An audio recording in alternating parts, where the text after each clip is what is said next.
Welcome to the Artful Minds by the Atelier magazine, where we plug into the pulse of creation.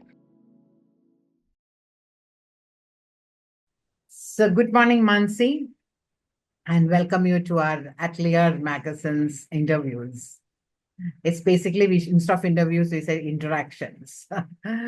Just to give an introduction about Mansi, it is very difficult to give an introduction in few words. The time allotted for you, but to make it short, she's a wellness and a transformation coach. As a transformation coach, yoga, meditation, teacher, all the areas of the space, she empowers people to embrace inner changes as the foundation for a fulfilling and balanced life, which is the most important and the toughest things and the most needed thing of today's life. So, Mansi, we would like to hear from you as a 1 minute introduction about yourself. Thank you so much, Beena. That's such a generous introduction. Like you've so beautifully said that, I feel like I play this role of allowing people to be the best version of themselves. I feel deeply grateful to walk this path, to be a teacher of yoga, of meditation, of pranayama, and also yogic philosophy, so that we can walk the path of truth, collectively and individually. I run something called House of Kapali, which is a holistic homestay where we, invite people to come and transform from the inside out through food, through movement, through being. And we do curated retreats all over the world, as you're aware. And I find it as a part of my deep calling to respond to women-led endeavors like this one, which really aligns with my heart. Thank you, Mansi. There would be something in your life which have made an experience in your life which have allowed you, which have forced you to take this path or this perspective on transformation. And how did that influence in coaching others? Because that has to happen in you first. Then only you can pass it on to others. What is that life experience which made it happen? Thank you. It's a very powerful question, and I will answer it in as personally as I can. I think one of the most defining moments in my life was witnessing my mother's healing journey. It's how she's dealt with the issues she's had health-wise and otherwise as well. It taught me that transformation isn't always loud or linear. It's often subtle, it's layered, and it's very deeply internal. I saw how strength can be quiet and resilience can actually look like letting go. That experience of watching her as I grew, and she grew through the stages of our life, I think softened me and deepened my understanding of the human spirit itself. And I think that's what really triggered me to hold space for others, not as a fixer. We're not here to fix anyone, but really as a mirror to reflect back their wholeness, even in the midst of chaos and the unraveling we go through. So all I do is hold up a mirror. So I think that really is what triggered me to this path. Absolutely beautiful things, exactly two beautiful things, which you said, the letting go or the quietness which women has always taken as the weakness, but that's a most powerful tool which people don't understand. And it's like I always say, it's like actually a roar which people cannot hear it. It's so beautifully said. And I understand you need to have something very deep inside to reflect it, help you others also to reflect the same. And for me, I have seen you, I have interacted with you. I've seen that you, or I've read whatever I've read, you practice a lot of rituals. And you say also they're the powerful containers for a creative person. I'm absolutely most indisciplined person. And for me, rituals are very difficult. Can you please share one of your personal ritual that consistently help you enter a creative state, or how that rituals help? Thank you, Beena. I love that. And you know me, so you know how aligned I am to rituals, as simple as they could be. So, because rituals for me are they're like a doorway, they're like a gentle doorway into connecting with your own sacred divine nature. They're non-negotiable for me. And really, one of my most basic favorite cleansing rituals is simply lighting Palo Santo, and clearing the room with it, or like with a few sticks of lavender, or if I'm traveling, even incense, even lighting the agarbatti and just feeling the energy, clearing up the energetic residue. And then the ritual can be as simple as unraveling your yoga mat, finding a rock that you connect with and allowing that to be the extension of Prithvi or earth to ground you, right? Because once we make the rituals as an extension of the elemental journey, what we know as the Pancha Mahabhuta. So I do a very simple ritual of the 5 elements clearing, the Pancha Mahabhuta, Bhuta Shuddhi, what we call it. A little bit of water clearance, you just sprinkle some water around you, maybe a rock, like I said, have an agarbatti for air, and really just chant one mantra for ether or sound. So it can be as simple as that, but you've cleared the elements within and without. So I want to keep it simple for you, just to awaken the flow of prana. For me, the word ritual is so heavy, and you made it so light and so simple. Because for me, rituals means, oh my God, I need to do something bigger and I need to practice something. But to get into a creative mode, and it's the way you have said it, it's absolutely beautiful. And thank you for that insight, which I'll practice now. I hope so.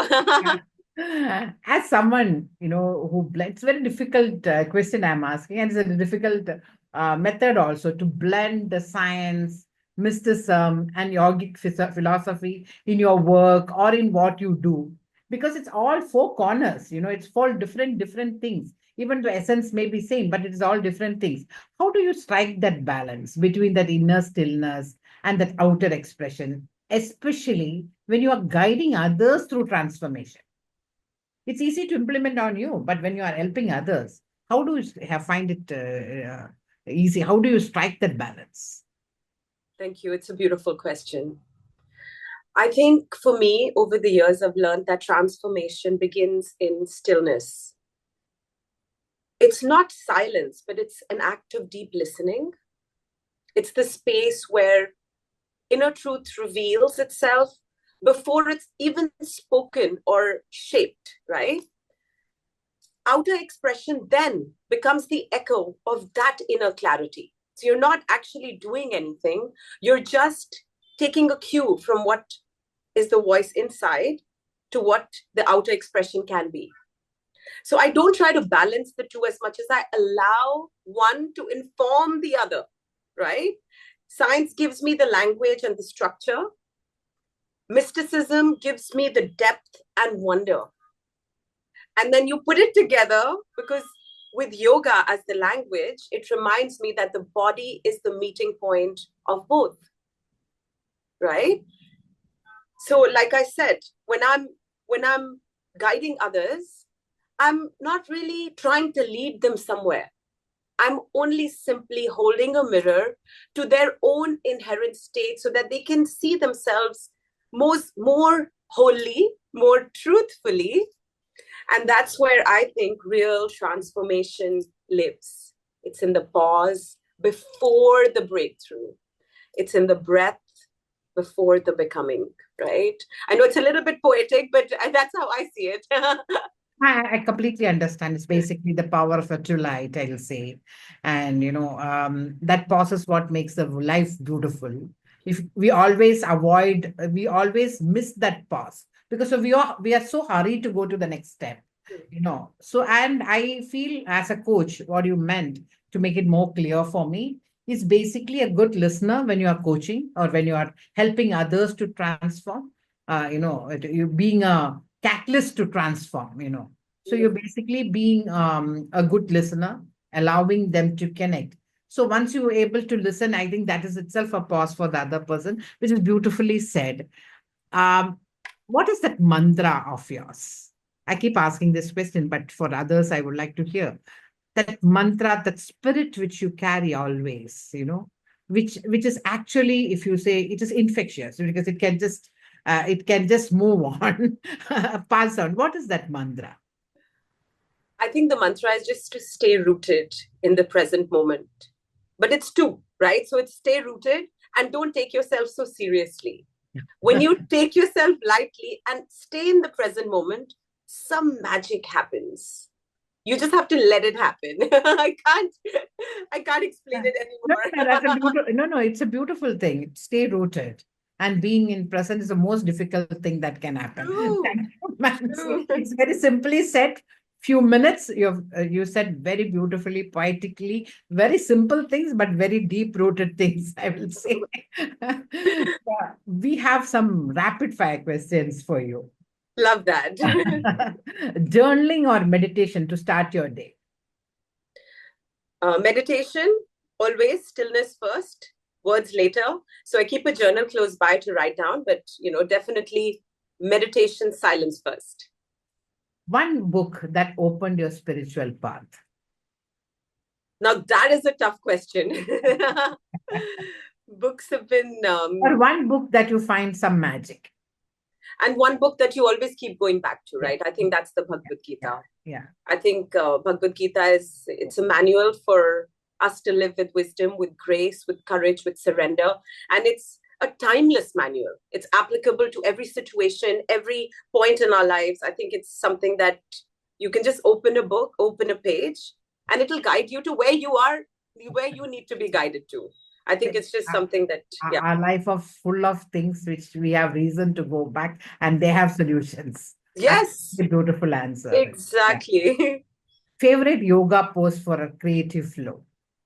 Okay, so I think this is not so much a yoga pose, but a type of yogic practice. I call it Hasya Yoga. So I feel like if you have 1 minute in your day, spend it laughing. It changes your state of being. It dissolves resistance. And I think it's highly, highly, highly underrated.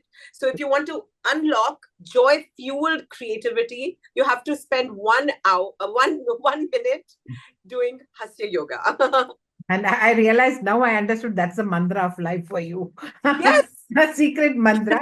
Yes, Opened up. today all the secrets are being let out. Exactly. Breath work or movement when feeling blocked? Okay, so there is a type of movement practice that I practice, but also I teach, and I think it's very powerful. So definitely movement when you're feeling blocked. And the type of movement is tapping and shaking that help you shift the energy quickly, intuitively, and it removes stagnant energy from the body. So you just tap, tap, tap, tap, tap all over the body, and you shake, shake, shake, shake, shake intuitively, and you'll see that anything that is feeling stuck within the body just dissolves. So I think that is my go-to practice. You need 2 minutes, 1 minute of shaking, 1 minute of tapping. That's beautiful. One word that defines creativity for you? Oh, that's beautiful. I think my word is remembering, because creativity is only a return to the essence of who we truly already are, because our essence is creativity, right? So it's just a remembrance. I think that's my word. Your go-to wellness practice after a long day? Okay. This is a very simple practice again, because simplicity is powerful. Barefoot walking on the grass, if I can. Yeah. Or simply just allowing myself to go for a walk, shaking out the day, and dropping back into the embodied intelligence, because we're in a world of artificial intelligence, right? So you come back into the embodied intelligence, come back into a state of gratitude. And I think that is my best go-to practice after a long, long day. That's beautiful, Mansi. Talking to you is like always gives you so much of energy. And I think that's the magic which people should have, I feel. And thank you so much for being with us. Before we winding up, give us an insight or a final note on such a meaningful life, because today's meaning is very different for people. But at the end of the day, after accomplishing so many things, if you're not able to smile, laugh, be yourself, spread that joy, we become so rigid after success. What is that small thing which we can, I know, being present, all that, it's all some, for people it may be difficult, but what is that month? What is that small giveaway talk for you, a last minute, 1 minute, winding up energy for us? Okay, thank you. So, I think we suffer a lot just because this is the nature of the mind. So, I want to give you this tip which can allow us to turn that pain into power, right? Oh, So, Rumi says, the wound is the place where the light enters us, right? So, if you feel like, you have a wound or you're suffering, and we always are like, why me? We have to remember that even in our unraveling, we are being rewoven into something which is more whole. And that's really the space that I hold for others in my work. And it's really so that you can capture that essence of transformation as an approach to life. So allow whatever is happening, not to you, understood. for you. For you. So you grow through what you go through, right? And this is really, just a very important thing to remember, that whatever is happening, I'm grateful. Thank you for this to happen to me, because I'm a vehicle of transformation. I'm a vessel for magic to pass through me, right? So it's you can really allow that alchemy to take place, where you derive strength from places of suffering and or pain, right? I understand, even suffering or happiness or goodness or whatever it is, whatever happens, that's the most beautiful mantra. Yes. Gratitude. True. Thank you so much, Mansi. Thank you So much. for a beautiful moments to spend with us. Thank you so much. It's been a joy. It's been an absolute joy for me and Beena to see you through this journey and all this magic that you create in the world. It's really, I feel so blessed that I have you in my life. Thank you so much. Thank you so much. Thank you And so much. blessings and abundance and all the love to you. Thank you so much. Thank you so much.